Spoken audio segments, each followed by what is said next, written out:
Bienvenue sur Faminimaliste, le podcast qui explore le minimalisme en famille. Je suis Hélène, minimaliste en famille depuis plusieurs années et spécialiste du tri et du désencombrement. Ici, je partage avec vous astuces, conseils et réflexions pour apprendre à vivre mieux avec moins. Ce podcast est un bon point de départ pour initier le changement. Et pour aller encore plus loin, vous trouverez en bio des ressources gratuites à télécharger, idéales pour vous lancer. Enfin, si vous cherchez un accompagnement complet, je propose aussi un programme en ligne, à distance et en groupe pour vous aider à trier et désencombrer votre maison une bonne fois pour toutes. Les inscriptions pour janvier sont ouvertes, mais les places commencent à partir. Tous les détails sont en description. Dans l'épisode du jour, on va parler d'un sujet qui nous touche tous à un moment ou à un autre dans notre parcours de désencombrement, les regrets.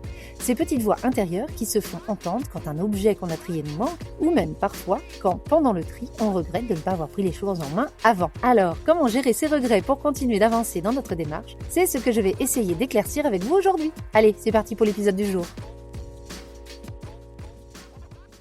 Je vais aborder cette question du regret de manière large. Oui, on va parler des regrets qu'on peut avoir vis-à-vis d'un objet qu'on a trié ou donné, mais surtout, je vais m'intéresser aux regrets qui surgissent pendant le processus.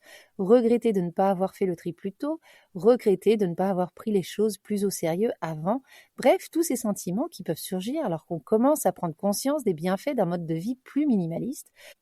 Je vais commencer par vous parler des regrets au moment du tri. En fait, quand on se lance dans un tri, la première chose qui nous freine souvent, après une ou deux sessions, c'est pas la fatigue, mais la peur de regretter. La peur de se séparer de quelque chose qu'on pourrait avoir besoin un jour. On redoute ce moment où, après avoir éliminé un objet, on se dit « et si j'en avais besoin plus tard ?» Cette peur, elle est particulièrement présente avec les objets dits au cas où. Et si vous n'avez d'ailleurs pas écouté l'épisode sur ce type d'objet, je vous le recommande vivement, le lien en description. Mais cette peur de regretter peut être paralysante. C'est elle qui nous pousse même à accumuler, à hésiter, à douter, à garder des choses dont on n'a vraiment pas besoin. Alors, comment faire face à cette peur? La première chose, c'est de se rappeler pourquoi on est là, pourquoi on veut trier, quels sont nos objectifs profonds. C'est pour alléger notre quotidien, pour réduire l'encombrement mental, pour se rapprocher d'une vie qui nous plaît vraiment. Dès que la peur du regret surgit, il faut se reconnecter à cette motivation profonde. Des regrets de nature un peu différente peuvent aussi apparaître pendant le tri.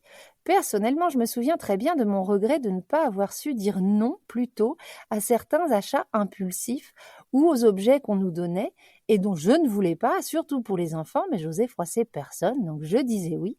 Et je ne mesurais pas à quel point ça allait contribuer à l'encombrement, au stress de maintenir tout ça, au sentiment de gaspiller des ressources.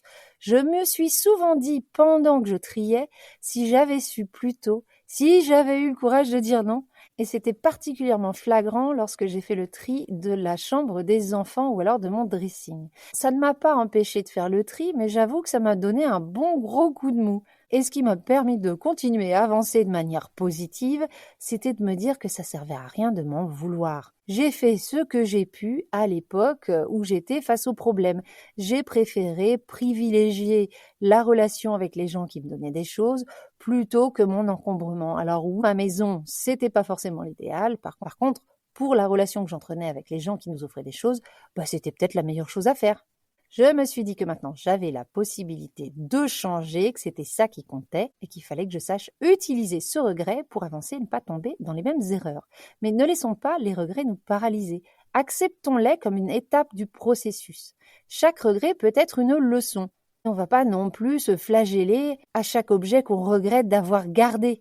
C'est très important, quand on fait du tri, d'être bienveillant envers soi et bienveillant envers le nous d'avant qui nous a fait accumuler toutes ces choses que le nous de maintenant doit maintenant gérer. L'important, c'est de voir qu'on est en train de faire un pas énorme, ne l'oublions jamais.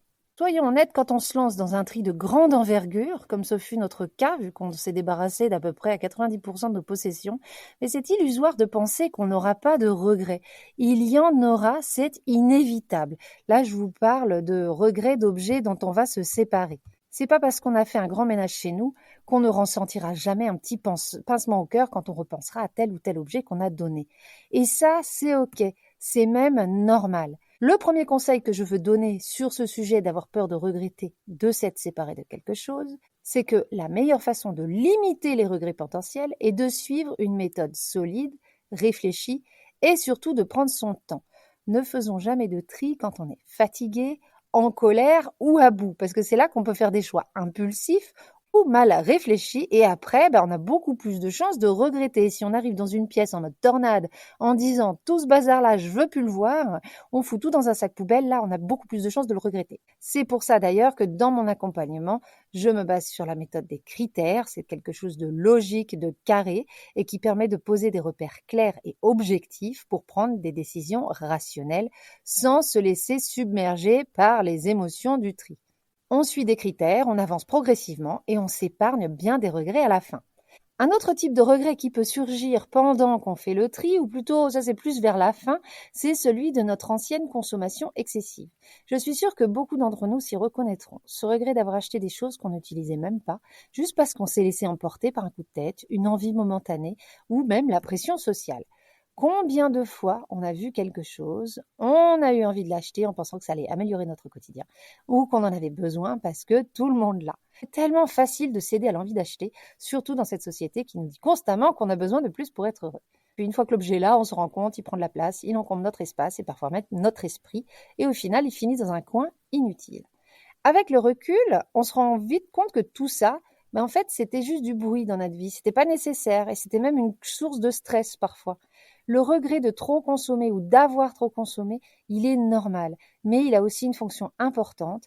Il nous montre qu'on a évolué, surtout si c'est pas notre premier tri, si c'est notre deuxième, troisième, quatrième tri, et que c'est la première fois qu'on prend conscience qu'on a trop consommé, là, c'est le signe qu'un changement est en train de s'opérer et que les choses vont peut-être aller dans le bon sens et qu'on va peut-être enfin réussir à vivre mieux avec moins. Parce que si vous avez fait du tri avant et que vous n'aviez pas cette prise de conscience et ce regret d'avoir trop acheté, ça veut dire que tous les tris précédents étaient focalisés sur le fait de faire sortir les objets, c'est-à-dire que vous ne vous êtes occupé que de la moitié du problème. Parce que pour qu'une maison s'encombre, il faut bien sûr conserver tout ce qui rentre, mais il faut aussi l'associer au fait que les choses rentrent beaucoup plus rapidement qu'elles ne sortent. Donc il y a à la fois un problème de stockage, mais un problème de consommation. Le fait de ressentir ce regret de consommation montre qu'on avance dans notre démarche et ça, c'est hyper positif. Ce regret, sachons qu'il est moteur pour nous aider à avancer.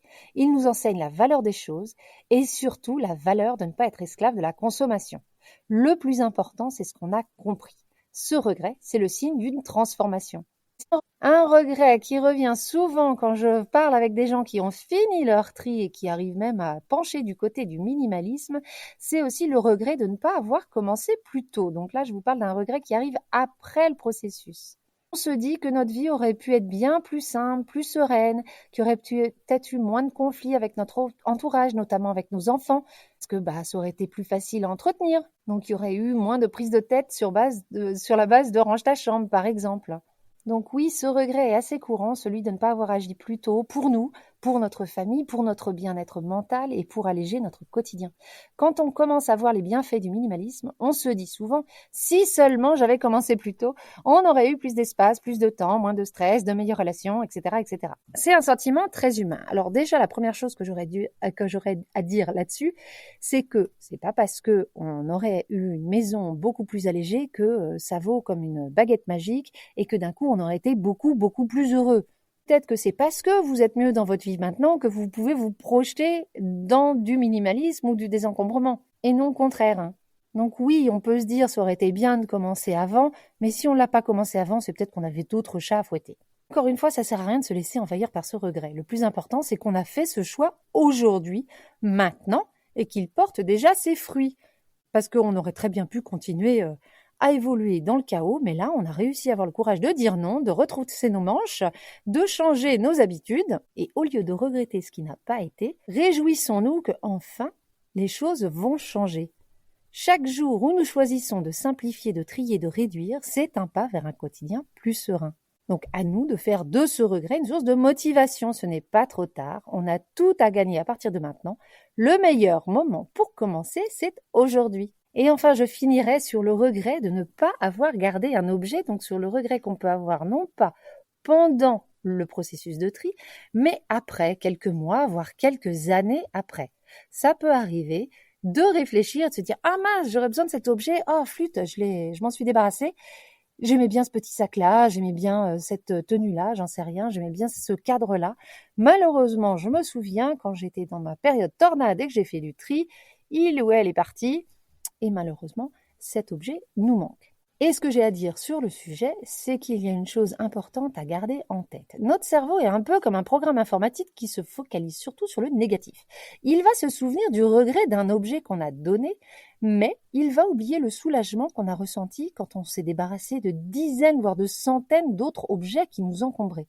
C'est humain. On a tendance à nous souvenir de l'objet qui nous manque, mais on oublie les 10 000 bonnes décisions qu'on a prises pendant le tri. On se focalise sur un seul regret, mais on oublie toute la légèreté que le désencombrement apportait à notre quotidien maintenant. Donc ce qu'il faut faire, c'est de prendre conscience de ce biais.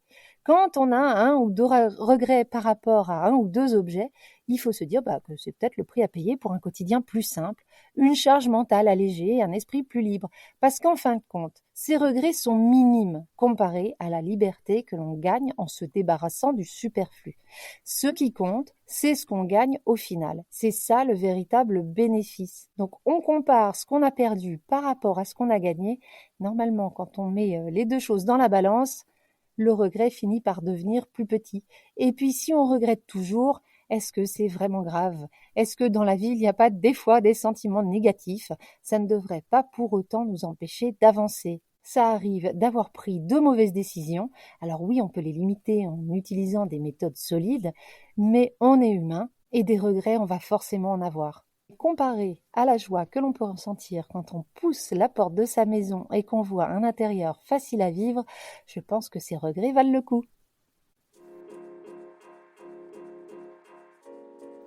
Et voilà pour l'épisode du jour. J'espère qu'il vous aura plu. Vous pourrez trouver le transcript de l'épisode en description.